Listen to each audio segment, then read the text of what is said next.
Welcome to Technia TV.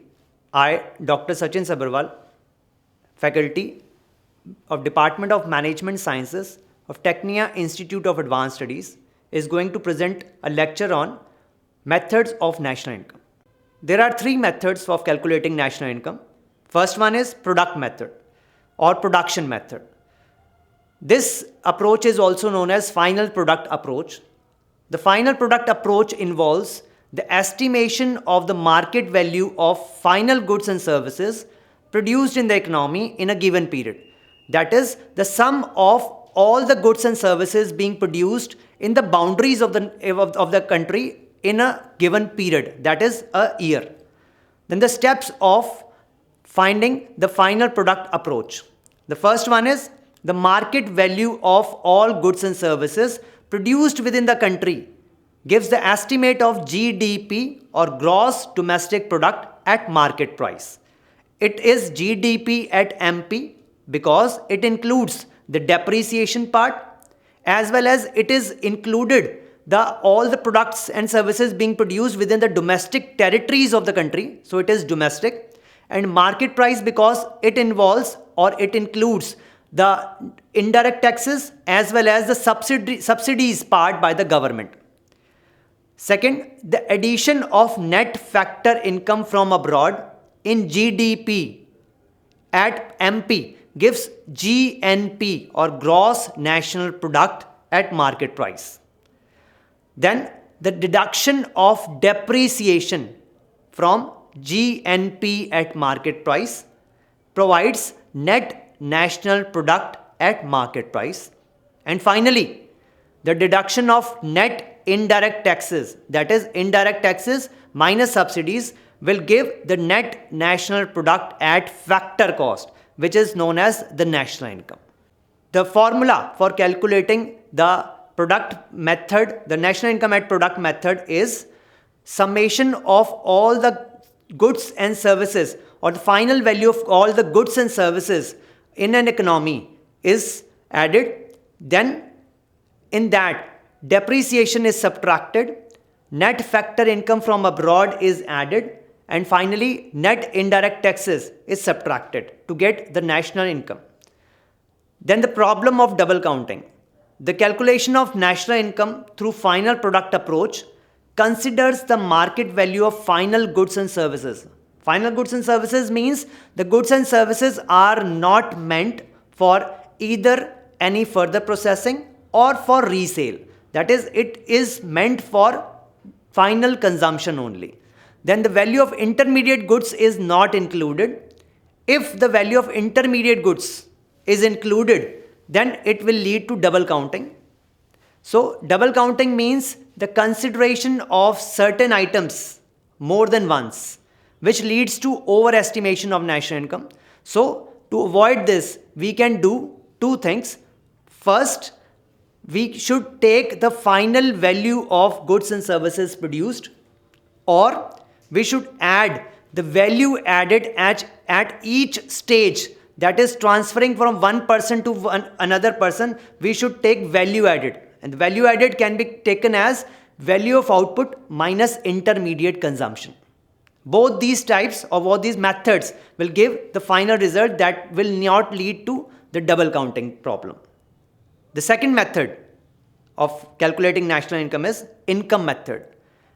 It is the sum of all incomes derived from providing the factors of production. It includes wages and salaries, rent, interest and profits within a country in a given year. It can be calculated as NNP at FC, can be calculated as the sum of compensation of employees. Compensation of employees means the wages and salaries paid in cash or in kind to the employees plus employers' contribution to social security schemes. The second part is operating surplus. Operating surplus means rent, royalty, interest and profit. The profit also have certain parts. It can be divided as the distribution part, that is dividend, the undistributed part, that is the reserves, and surplus, and the part that is given to the government, that is corporate tax or known as corporation tax or can be known as the profit tax. The summation of all these plus the other part that cannot be calculated separately is known as the mixed income of self-employed. When all these points are summed up, it will give the NDPFC. When NFIA or net factor income from abroad is added, then it will give us the NNP or net national product at factor cost, that is also known as national income. Then the third method is expenditure method. Expenditure method measures national income as aggregate of all the final expenditure on gross domestic product in an economy during a year. This is the sum of expenditure made for final consumer goods and services and the investment demand and for net export. So it can be divided into three parts. The first part is the consumption expenditure. The consumption expenditure includes the private final consumption expenditure, that is the households and the firms final expenditure, then the government or public final consumption expenditure.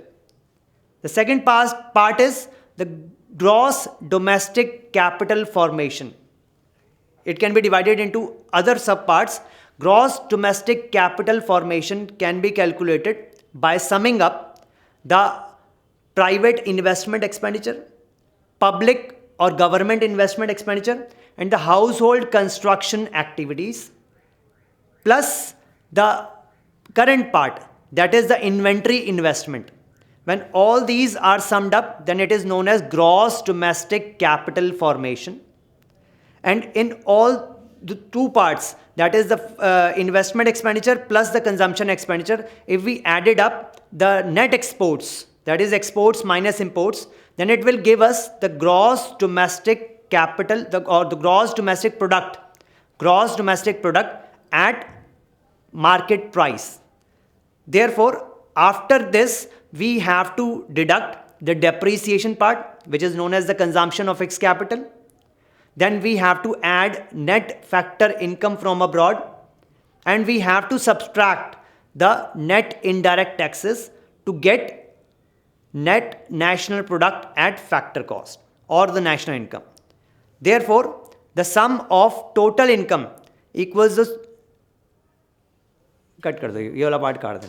Then the precautions for while considering the expenditure method. First one is expenditure on second hand goods should be excluded, as it is because such expenditure on the goods is not considered to be expenditure on currently produced goods. It is expenditure on past goods that had been taken previously, and it will lead to double counting. Then the second point is expenditure on purchase of new or old shares and bonds should be excluded because they are not payments for goods and services. They are mere the paper claims of the goods and services produced that had been taken into consideration previously. Then government expenditure in the form of transfer payments, as a transfer payment should not be included in any terms, as it is the mere transfer of income from one person to another and will not include any production of goods and services. So it should be avoided. Then the expenditure on intermediate goods and services should be excluded, as it is included in the final payment of the goods and services. And if we take all these points, then it will lead to double counting problem. Hope you understood the methods of national income. For watching more videos like this, subscribe Technia TV. Thank you.